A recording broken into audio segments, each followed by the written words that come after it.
आप सभी सुधीजनों को सादर नमस्कार।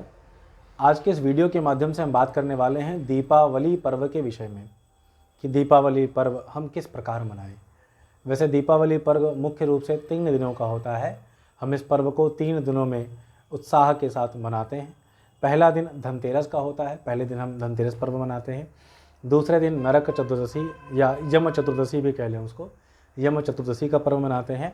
और तीसरे दिन हम दीपावली का पर्व मनाते हैं। तो वर्तमान में जो धनतेरस का पर्व है, जहाँ पर कुछ विशेष नवीन सामग्री खरीदने की परंपरा है, पूजन की परंपरा है, और साथ में त्रयोदशी तिथि है, तो त्रयोदशी तिथि के दिन 13 दीपक हम जलाते हैं। ऐसा लक्ष्मी के प्रति जलाते हैं। हम ऐसा मानते हैं कि लक्ष्मी का आवास हो, लक्ष्मी का निवास हो, तो हम 13 दीपक इस दिन से, इसको छोटी दिवाली वैसे नरक चतुर्दशी को कुछ लोग कहते हैं, लेकिन हम यहीं से इसको मानते हैं कि यहीं से छोटी दिवाली ऐसी प्रारंभ हो जाती है।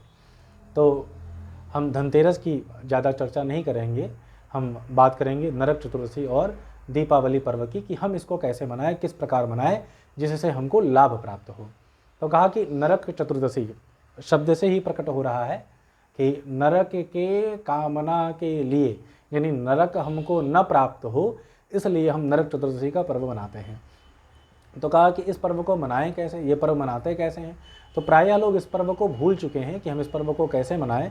इस पर कोई विशेष रुचि नहीं है, क्योंकि लोग भूल चुके हैं। तो मनाने की जो विधि है नरक चतुर्दशी, वो मैं आपसे साझा करता हूँ, वो मैं निवेदन आपसे करता हूँ। तो चतुर्दशी के दिन हम पितरों के लिए तर्पण इत्यादि करते हैं, पितरों को मानते हैं, और पितरों के गमन के लिए हम प्रयास करते हैं कि वो जाएँ ऐसा, और वो जाएँ। और साथ में अगले दिन देवी देवता इत्यादि का आवाहन करते हैं, देवी देवता इत्यादि आएँ और हमारे घर को सुख समृद्धि से भर दें। चूँकि जो पितृलोक हैं, पितृलोक को हम यदि और सूक्ष्म रूप से यदि हम देखें तो प्रेत लोग भी मानते हैं, तो प्रेत घर में वास करे वो कौन चाहेगा, इसलिए पितृ शांति करते हैं। इसलिए यदि हम देखें तो पितृ से संबंधित जो भी कार्य विशेष होते हैं वो करने के बाद स्नान या स्वच्छता जरूर प्रकट करते हैं, स्वच्छ जरूर होते हैं। तो नरक चतुर्दशी जो दिन विशेष है वो हम इस कामना से मनाते हैं कि हमको नरक न जाना पड़े। तो नरक न जाना पड़े, इसलिए हम नरक चतुर्दशी को मनाते हैं। तो कहा कि सुबह सुबह सबसे पहले उठ करके अपामार्ग का एक पौधा विशेष होता है। अपामार्ग बुध की लकड़ी भी है, बुध की औषधि भी है, और पन्ना के बराबर यह काम भी करती है। और तंत्र में इसका बहुत सारा प्रयोग बताया गया, अनेक प्रयोग इसके बताए गए। तो एक आप उसके वृक्ष को ले लें अथवा उसके पत्ते को ले लें, और पत्ते को लेकर के एक मंत्र विशेष है। मंत्र है सीता लोष्ट समायुक्त सकंटक दलान्विता हर पाप मपा मार्गे भ्राम्यमाण पुनः पुनः। इसका मतलब क्या है? इसका मतलब ये है कि हे अपामार्ग, मैं तुम्हें बार बार ऐसा घुमा रहा हूँ और तुम मेरे पाप का हरण करो, यानी पाप को दूर करो। ऐसा कहते हुए उसको सर से घुमा करके आप फेंक सकते हैं।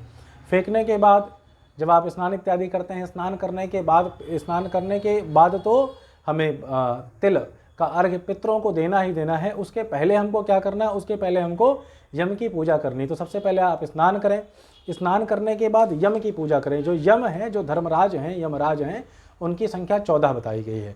तो उन 14 के नाम से आपको तर्पण करना है। तर्पण किससे करना है? तर्पण करना है अपामार्ग के पत्ते से। तो अपामार्ग का पत्ता ले लें, अपामार्ग के पत्ते में जल उठा करके आप जल को फिर भूमि पर ऐसे अर्पण करें। ये 14 नाम है, क्रमशः नाम मैं ले रहा हूँ। ये नाम है ओम यमाय नमः, धर्मराजाय नमः, मृत्यवे नमः, अंतकाय नमः, वैवस्वताय नमः, कालाय नमः, सर्वभूतक्षयाय नमः, औदुम्बराय नमः, दग्नाय नमः, नीलाय नमः, परमेष्ठिने नमः, वृकोदराय नमः, चित्राय नमः, चित्रगुप्ताय नमः। यह 14 नाम है। इन 14 नामों से हम यमराज को, धर्मराज को तर्पण करते हैं, यानी उनको जल देते हैं।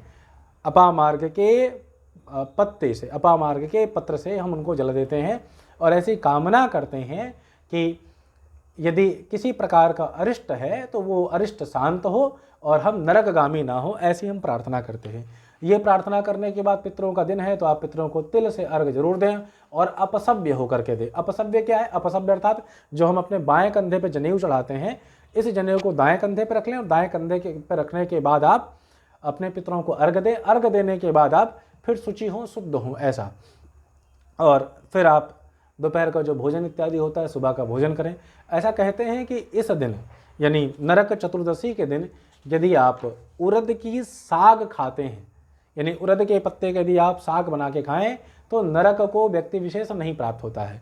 एक श्लोक भी प्राप्त होता है लिंग पुराण में, कहते हैं कि माश पत्रस्य साकेन भुक्त्वा तत्र दिने नरः पेत्रा ख्यायाम चतुर्दश्याम सर्व पापैः प्रमुच्यते। अर्थात जो माश पत्र, माश अर्थ हम कहते हैं उड़द को, तो उड़द के पत्र की साग खाने से प्रेत योनि को व्यक्ति विशेष नहीं प्राप्त होता। प्रेत योनि को प्राप्त होने से मतलब है कि अरिष्ट नहीं होता है, किसी भी प्रकार से जो हमारे अरिष्ट कारक ग्रह होते हैं, जैसे हम एक्सीडेंट में किसी की मृत्यु हो जाती है, अग्नि से किसी की मृत्यु हो जाती है, या स्वयं व्यक्ति आत्महत्या इत्यादि कर लेता है, इन दोषों से व्यक्ति विशेष बचता है। किसी बहुत बड़े रोग से व्यक्ति की मृत्यु हो जाती है, तो यदि आप ऐसा करते हैं तो आप इन सारी चीज़ों से बचते हैं, यानी अरिष्ट से रुकते हैं। किसी भी प्रकार का मार केस आपका कुछ भी नहीं बिगाड़ सकता है। ऐसा तो आप साग का पान अवश्य करें, साग खाएं।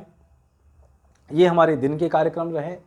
यहाँ पर यदि कोई व्यक्ति रोगी है, यदि कोई बालक है तो या कोई वृद्ध है, तो उनको छोड़ करके बाकी लोगों के लिए नियम बताए गए हैं, तो वो ऐसा अवश्य करें। और ये करने के बाद शाम को 14 दीपक जलावें। 14 दीपक किस लिए? 14 दीपक यमराज के लिए। यमराज कौन कौन से, जिनके हमने अभी भी नाम लिए, ये कौन कौन से हैं? तो ये यमराज हैं यम, धर्मराज, मृत्यु, अंतक, वैवस्वत, काल, सर्वभूत क्षय, औदुंबर, दग्न, नील, परमेष्ठन, ब्रिकोदर, चित्र और चित्रगुप्त। ये यम के रूप हैं, ये धर्मराज के नाम हैं, ये 14 हैं। इनके नाम से आप दीपक जलाएं और इसमें पितृ को भी अपने याद करें और इसको बाहर आप जा कर के कहीं रखाएं। ऐसा तो बाहर रखने की परंपरा रही। वर्तमान में कुछ लोग इसको घर पे भी रखते हैं, कुछ लोग बाहर भी रखते हैं। और जब आप बाहर निकलते हैं तो कोई मसाल, जिसको हम लोग उल्का कहते हैं, यानी आप पहले मसाल का प्रयोग होता है, वर्तमान में दीपक, टॉर्च या लाइट जो भी आप प्रयोग करते हैं उनका प्रयोग कर सकते हैं। तो वो दिखाते यानी प्रकाश रहे, और प्रकाश में आप घर से बाहर जा रहे हैं और घर से बाहर जा कर के पितरों के लिए, यम के लिए आप दीप जला रहे हैं, दीप वहाँ पर रख रहे हैं।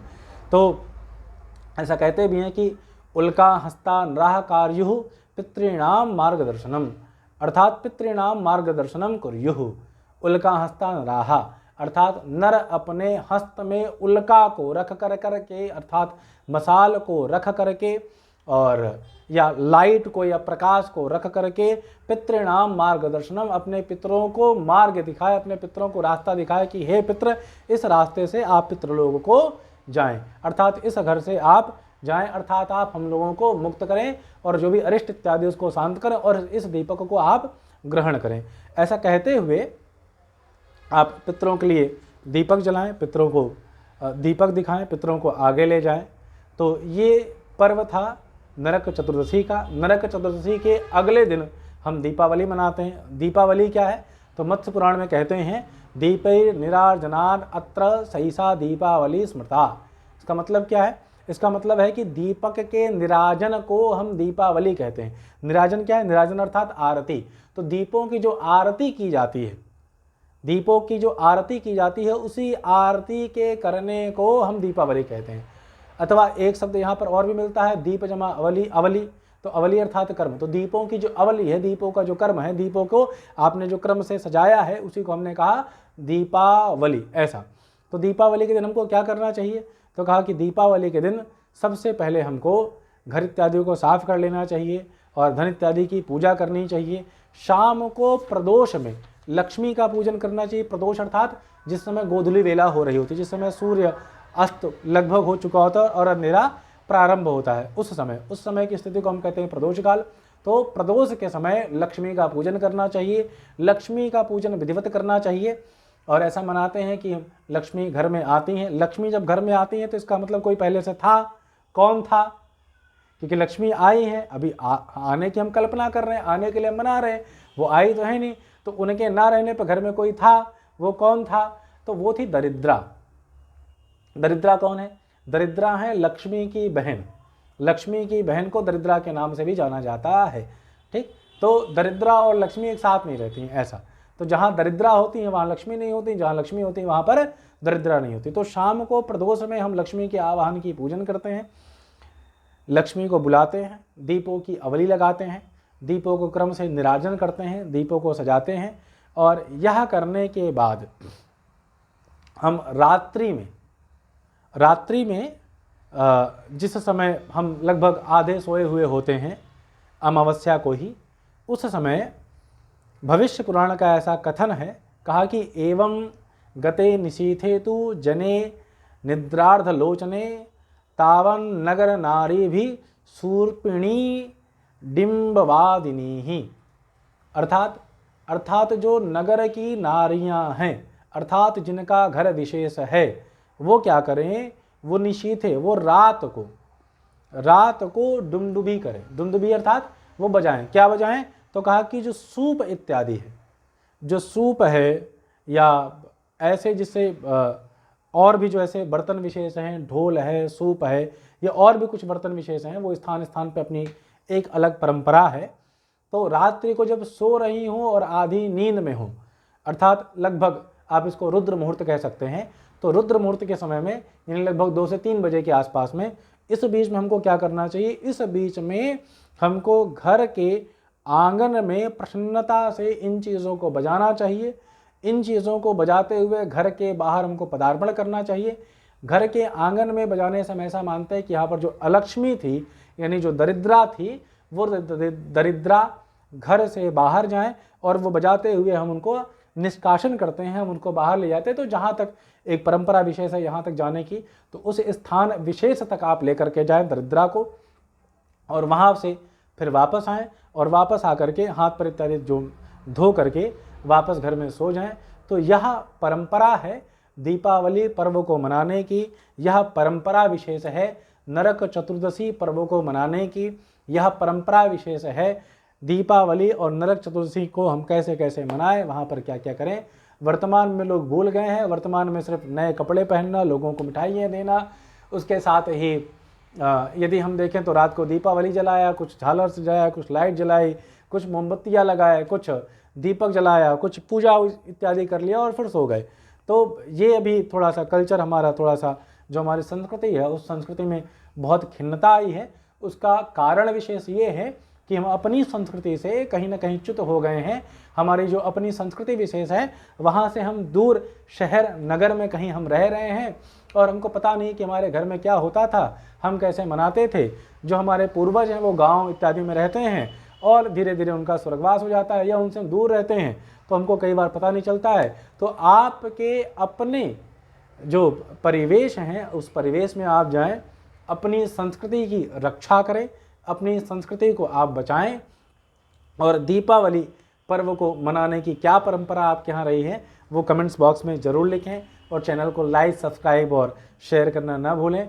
यदि और भी आपके कुछ प्रश्न विशेष हैं तो आप ज़रूर पूछें, और ज्योतिष तथा तंत्र से संबंधित कोई भी आपकी समस्या विशेष है तो आप कमेंट्स बॉक्स में लिखें, या नीचे नंबर दिया गया है वहाँ पर आप संपर्क कर सकते हैं। मिलते हैं अगले वीडियो में।